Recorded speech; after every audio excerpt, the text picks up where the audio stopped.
my father, Zoya Phan, was right. Everyone in Burma, we have to be united in our common goal, which is genuine peace and democracy, human rights for the Karen, for all the ethnics, and for everyone in Burma. He was assassinated by the Burmese military many years ago, mainly because of his belief in human rights and democracy and freedom for his people and for all the people in Burma. He was a bridge between ethnic political forces and the mainstream democratic movement. And the regime was very, very scared and afraid of him. They thought that if they killed him, his spirit would die with him. But actually, we still see lots of people in Burma, especially young generation, among the Karen and other ethnic and Burmese democratic movement. Many of them became to be aware that we need to be united against this common enemy.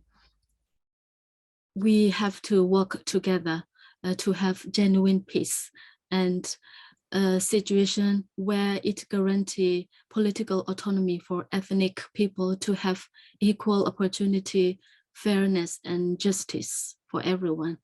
We would like to see more targeted economic and political pressure and legal pressure against the Burmese military in Burma. We need to see targeted sanctions on gas and oil sectors. We need to see UK and other countries impose sanctions on aviation fuel reaching the Burmese military, because we know that the military is using air power to attack civilians. Many people in ethnic area died and injured and are displaced. Majority of them are because of the airstrikes by the Burmese military. And we know that international pressure has played a very important role in the past, and we hope that it will increase and it will be more effective in the future.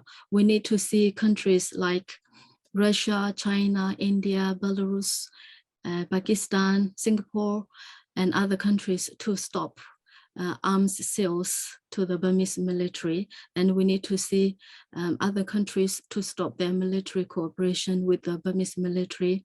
We need to see UK, EU, and US and other countries put more legal pressure on the Burmese military by joining the ICJ case, as well as taking Burma to the International Criminal Court.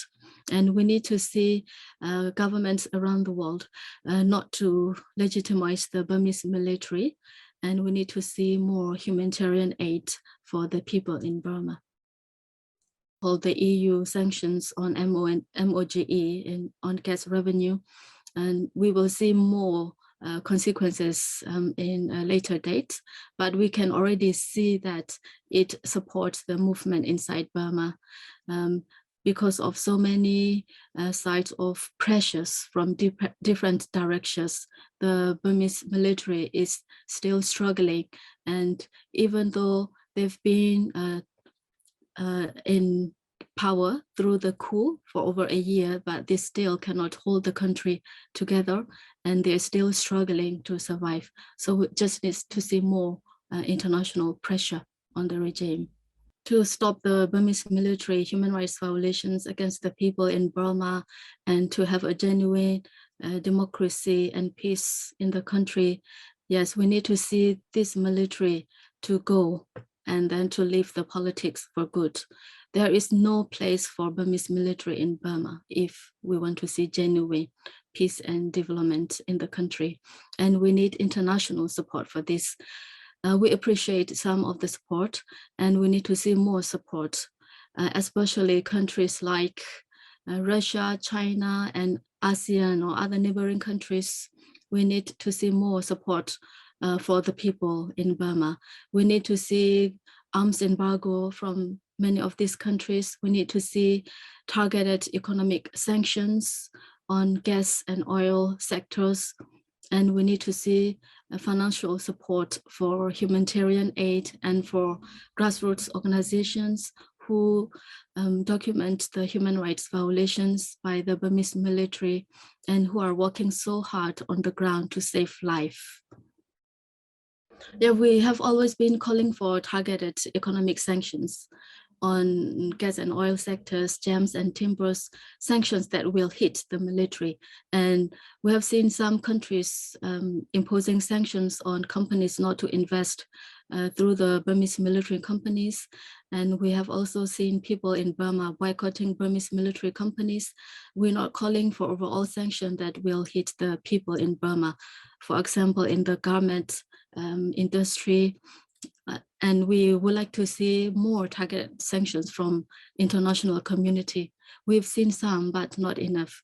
And international community can play a very important role in terms of supporting the democracy and human rights in Burma in many ways. For example, one of the ways was targeted economic sanction, and then arms embargoes against the military in Burma, and then legal pressure through the International Criminal Court or International Court of Justice, and also to delegitimize the Burmese military, not to give them legitimacy at the UN or in other countries and other institutions, and also to provide more humanitarian support for internally displaced and people who need help in Burma through cross-border assistance to make sure that it reach the most vulnerable people, especially in the ethnic areas.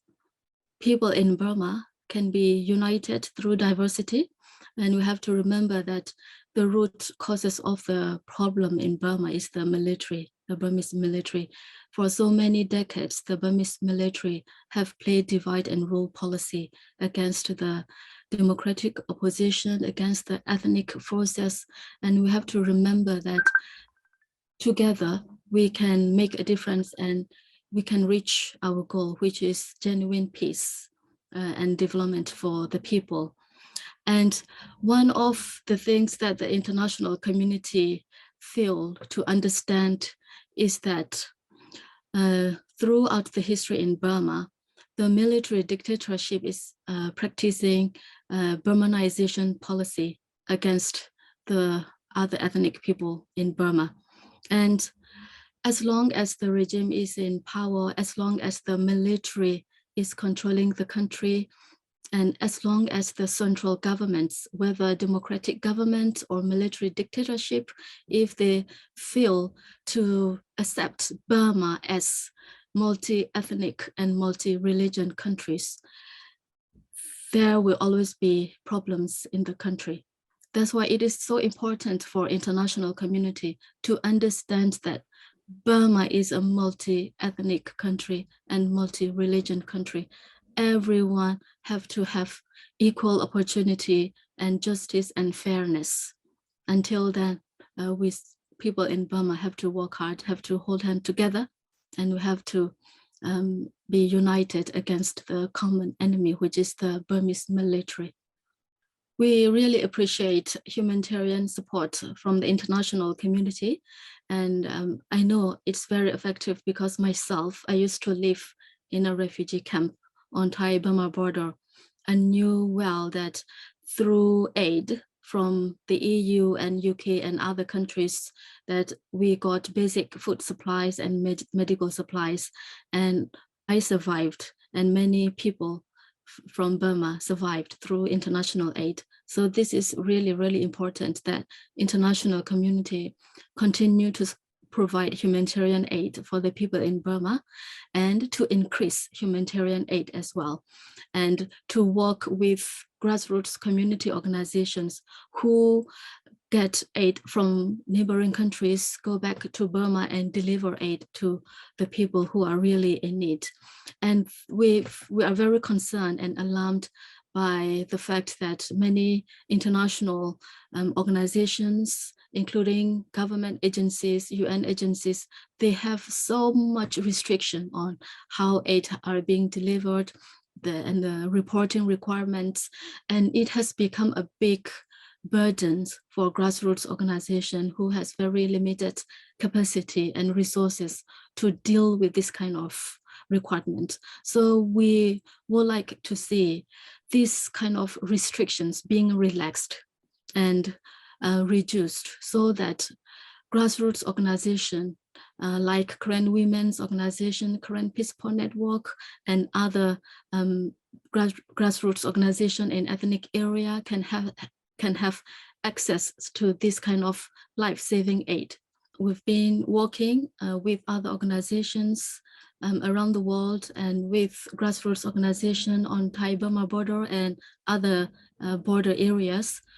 We work together to raise awareness about these problems, and we ask governments like UK, EU, UN, and others not to sign memorandum of understanding with the Burmese military, and to also provide direct aid to grassroots community organizations, because when they do aid through central Burma and through central government, now the Burmese military, we can say that it is less effective and it won't reach people who are really in need. We don't want those money to get in the pocket of the Burmese military.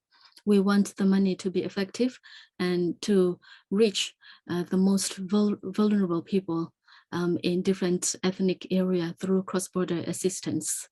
After the military coup in Burma, the human rights violations got worse, where the Burmese military killed civilians, arrest civilians, peaceful protesters.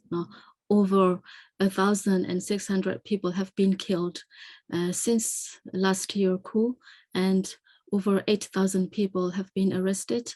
Over 12,000 people have been arrested, 8,000 people in the prison as political prisoners, and almost 500,000 people are being displaced across Burma, especially in ethnic areas. And most of the policies from international communities in terms of pressure and aid are based on the response from the situation in Burma.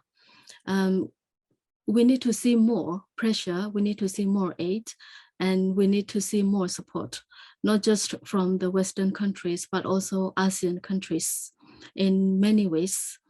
And we know that international community pressure on Burma is just part of the contribution for the struggle in Burma. And we need to combine them all together to be effective.